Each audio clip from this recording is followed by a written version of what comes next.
అంటే మనం ఒక్కొక్కటి చెప్పుకుంటూ పోతే సమస్యలు చాలా సమస్యలు కనిపిస్తాయి, సాధించిన విజయాలు చూస్తే చాలా కనిపిస్తాయి. కానీ ఏదో ఒక లోటు ఉంది అనేది అందరిలో మనసులో ఉంది. అది సాధించే దిశగా మనం కావాలి.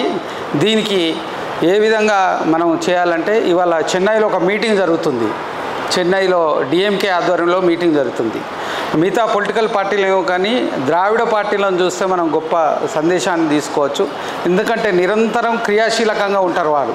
ఏదో పని అయిపోయింది, ఇవాళ ఈ మీటింగ్ అయిపోయింది, మనం వెళ్ళిపోదాము, అయిపోయింది కదా, మళ్ళీ ఎప్పుడన్నా మీటింగ్ పిలిస్తే వస్తాం అనేది కాదు. నిరంతరం ఏదో ఒక కార్యక్రమం చేస్తుంటారు ద్రావిడ పార్టీలు. అన్నా డిఎంకే కానీ డిఎంకే కానీ వాళ్ళు చలనత్వం అంటే డైనమిజం కనిపిస్తుంది. ఏదో ఒకటి చెయ్యాలి అంటే సమస్యలు కానీ విజయాలు కానీ ఇష్యూస్ కానీ ఈవెన్ కుటుంబ కళలు లాంటి వాటిని కూడా పరిష్కరిస్తూ అందరి దృష్టిలో అందరినీ ప్రజల్లో నాలుకలా మెలుతూ ఒక గొప్ప గుర్తింపు తెచ్చుకుంటున్నారు. ఈవెన్ ఏ ప్రధాని ఉన్నా ఇక్కడ మనం ఎంఐఎం ఎలాగో స్టేట్లో ఎంఐఎం ఎలాగో కేంద్రంలో ఏ ప్రభుత్వం ఉన్నా తమిళనాడు అంటే ద్రావిడ పార్టీలకు భయపడి ఏది కావాలన్నా అక్కడే చేస్తారు. ప్రధాని ఇంతగా డిఎంకే విభేదాలు ఉన్నా కూడా దాదాపు 2 నెలలకు ఒకసారైనా తమిళనాడు పోయి అక్కడ ఆ రాష్ట్రంలో ఏదో ఉంది మహత్వం అన్నట్టు చేస్తుంటారు. అలాంటి వాటిని స్ఫూర్తిగా పొంది మనం చెప్తున్నాను, ఇప్పుడు సంఘాలు అనేవి చైతన్యానికి సంఘాలు అవసరమే. సంఘాలలో ఏంటంటే క్రియాశీలత్వం ఉండాలి. అదేవిధంగా మనం ఎదగాలనే తపనతోటి పనిచేయాలి. అదేవిధంగా కేవలం అంటే నేను వ్యక్తిగా ఎదగాలనే కాకుండా సంఘంగా ఎదగాలి, కమ్యూనిటీగా ఎదగాలి, కులంగా ఎదగాలనే సంకల్పంతో పనిచేయడం అనేది గొప్పది. అందుకే ఏ సంఘం వారు అయినా కూడా సమావేశాలు పెట్టి అది చేయాలని చెప్తున్నాము.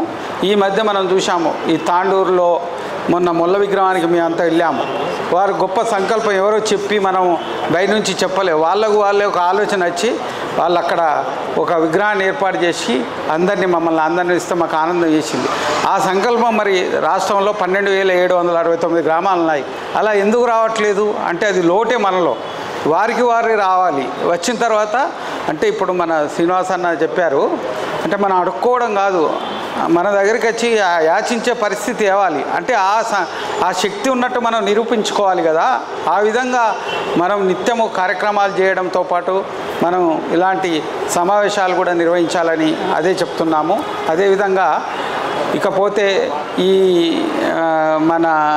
మొల్ల విగ్రహంతో పాటు శాలివాహన విగ్రహ ఆవిష్కరణ కూడా మనకు ఒకే నెలలో 2 ప్రోగ్రాంలు, ఏ కమ్యూనిటీకి లేనంతగా మనకు ఆ విధంగా గుర్తింపు ఉంది.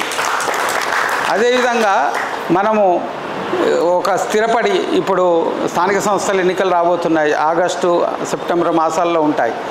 ఆ స్థాయిలో మనం నిరూపించుకోగలిగితే ఒక 10 మంది సర్పంచులు ఒక మండలంలో, దాదాపు ఒక జిల్లాలో 50 మంది ఎంపీటీసీలు, తర్వాత ఒక 20 మంది జెడ్పీటీసీలు, ఆ విధంగా ఎదగలిగితే మనకు స్థానిక సంస్థల స్థాయి నుంచే మనం ఎదగడానికి గొప్ప అవకాశం ఉంటుంది.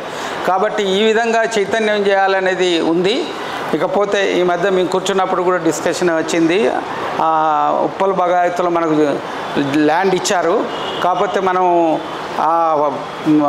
శంకుస్థాపన అట్టహాసంగా దాదాపు 3 మంత్రులు ఇచ్చారు. మనల్ని అన్ని విధాలు సహకరించేలా ఉన్నారు. కానీ రాజకీయ వాతావరణం మారిపోయి ఇప్పుడు మన సంఘభవనం గురించి అది ఒక సందిగ్ధ పరిస్థితి.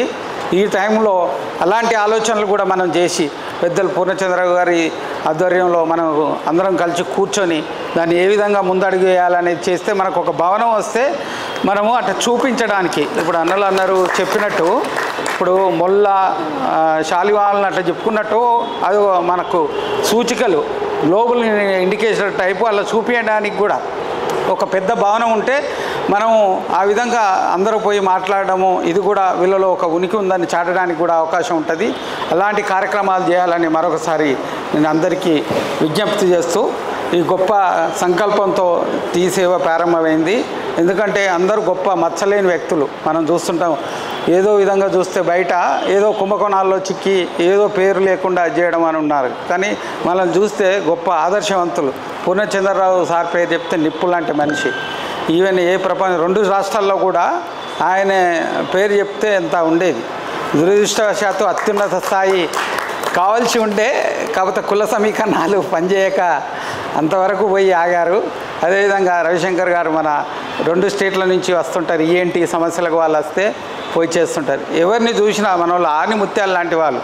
మనం వీళ్ళందరము మనం నిస్వార్థంగా పనిచేస్తూ మన అందరికీ ముందుకు వెళ్ళడానికి ఎంతో సహకారం అందించడానికి కూడా సిద్ధంగా ఉన్నారు. అందరూ కూడా మన ఈ మధ్య సత్యనారాయణ యూనివర్సిటీల గురించి ప్రత్యేకంగా అభినందించాలి. ఉస్మానియా లాంటి చారిత్రక విశ్వవిద్యాలయంలో ముల్ల జయంతిని ఘనంగా నిర్వహించారు. అది చూడండి, ఆ స్ఫూర్తిని మనము అందరిలో అన్ని గ్రామాల్లో చాటాలి, అన్ని మండలాల్లో, జిల్లా కేంద్రాల్లో, స్టేట్లో కూడా చాటగలిగితే మనం అనుకున్న లక్ష్యాలను నెరవేర్చగలమని ఆశిస్తూ నాకు ఈ అవకాశం ఇచ్చినందుకు మరీ కృతజ్ఞత తెలియజేస్తూ అందరికీ మరోసారి శుభాకాంక్షలు.